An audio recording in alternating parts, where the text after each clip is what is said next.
Hi வணக்கம். இன்றைக்கி Mahanadi serial இன்றைக்கான எபிசோடு தாங்க பார்க்க போகிறோம். அதுக்கு முன்னாடி என்னோடய சேனலை சப்ஸ்கிரைப் பண்ணி வச்சுக்கோங்க. வாங்க கதைக்குள்ளே போகலாம். காவேரி விஜயை திட்டிட்டு ஒரு மாதிரி சோகமாகவே வருவாங்க, தான் ஒரு மாதிரி கோமாகவே வருவாங்க. அப்போ பாப்பா கேட்கும், பாட்டி லஞ்சு கொடுத்துட்டாங்களா அப்படின்ற மாதிரி. பாப்பா கேட்டோன்னே ஒரு மாதிரி யோசிக்கிறாங்க. அப்படியே யோசிச்சா அடுத்த சீன் என்ன ஆகுதுன்னா, சாரதா பலகாரம்லாம் பண்ணிக்கிட்டு இருக்காங்க விஜய் வீட்டுக்கு போகிறதுக்காக. அப்போ காவேரி ரொம்ப சத்தம் போடுறாங்க. அதெல்லாம் பார்த்துட்டு, என்ன இதெல்லாம் பண்ணிக்கிட்டு இருக்கீங்க, நான் தான் அங்கே போகக்கூடாதுன்னு நைட்டே சொன்னல, என்ன நீங்கள் நினச்சிட்ருக்கீங்க அப்படின்ற மாதிரி திட்டினோடனே உங்களுக்கு ஒரு மாதிரி ஆகிட்டு என்ன பண்ணுறாங்க, அழுக ஆரம்பிக்கிறாங்க.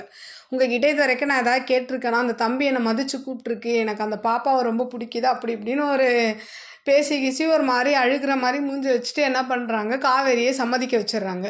இந்த பக்கம் பார்த்தீங்கன்னா காவேரி இன்வைட் பண்ணியிருப்பார் இல்லையா, அதுக்காக வேலை செய்கிறவங்கள கூட கிச்சன் பக்கம் வர விடாமல் விஜய் அவரே செய்யணும், அவர் கையாலேயே செய்யணுன்றதுக்காக சமையல் பண்ணிகிட்ருப்பார்.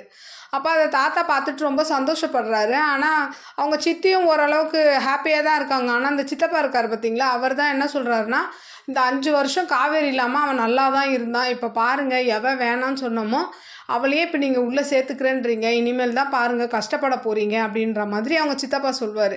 அதுக்கு அவங்க தாத்தா சொல்வார், பிரிஞ்சு கஷ்டப்படுறத விட சேர்ந்து அவங்க இருக்கட்டும்ன்ற மாதிரி தாத்தா சொல்கிறாரு.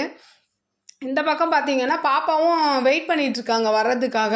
அப்போது விஜய்கிட்ட கேட்குது பாப்பா, எப்பப்பா வருவாங்க அப்படின்ற மாதிரி கேட்டோன்னே, இல்லைம்மா அவங்க 7 மணிக்கு வருவாங்க அப்படின்ற மாதிரி சொல்கிறாங்க. அப்படியே பார்த்தீங்கன்னா சாரதாவும் காவேரியும் வந்துடுறாங்க. வீட்டுக்குள்ளே போகிறாங்க. அப்போது விஜய் உட்கார வச்சுட்டு எல்லாரையும் அறிமுகப்படுத்துகிறாரு. அப்போ இவங்களுக்கு ஒரு யோசனை வருது. அவங்க சித்தி சித்தப்பாவை பார்த்து எங்கேயோ பார்த்த மாதிரி ஒரு ஞாபகம் அவங்களுக்கு அப்படியே நின்று யோசிக்கிறாங்க. ஏன்னா ஏற்கனவே இவங்க போய் பேசியிருப்பாங்களே, அது ஆனால் அவங்களுக்கு காவேரிக்கு ஞாபகம் வர மாதிரி தெரில. ஒரு மாதிரி இவங்களை எங்கேயோ பார்த்துருக்க மாதிரி இருக்கேன்ற மாதிரி அப்படியே யோசிச்சுட்டு இருக்காங்க. அப்படியே இன்றைக்கான எபிசோடு முடிக்கிறாங்க. பார்க்கலாம் நாளைக்கு இந்த சித்தப்பா ஏதாவது சிந்து வேலை பார்ப்பாரா என்னன்ற உங்களோட கருத்துக்களை என்னோட கமெண்ட் பாக்ஸில் சொல்லுங்கள். என்னோடய சேனல் பிடிச்சிருந்தா லைக் பண்ணுங்கள், ஷேர் பண்ணுங்கள், கமெண்ட் பண்ணுங்கள். என்னோடய சேனலை சப்ஸ்கிரைப் பண்ணி சப்போர்ட் பண்ணுங்கள். நன்றி, வணக்கம், பாய்.